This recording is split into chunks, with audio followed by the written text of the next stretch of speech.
Obviously या field मधला कुठला जॉब आहे त्या जॉब साठी आपण या ठिकाणी सेट नेट किंवा PhD हे जे आहे क्वालिफिकेशन घेतो.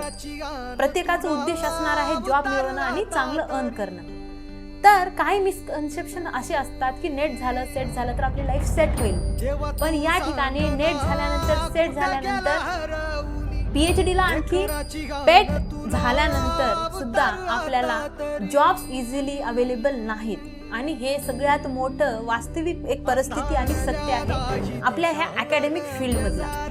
आणि हो, CHV ची जॉब आपल्याला फर्स्ट पॉसिबिलिटी या ठिकाणी मी तुमच्यासाठी या ठिकाणी सांगितलेली आहे. फर्स्ट पॉसिबिलिटी आहे CHV जॉब, म्हणजे 20 ते 25 हजारची आपल्याला सॅलरीड एक जॉब भेटते. आणि हे जॉब पण असं आहे महाराष्ट्राच्या पॉलिसीनुसार, शासनाच्या पॉलिसी अनुसार, की हे जॉब सुद्धा मिळवण्यासाठी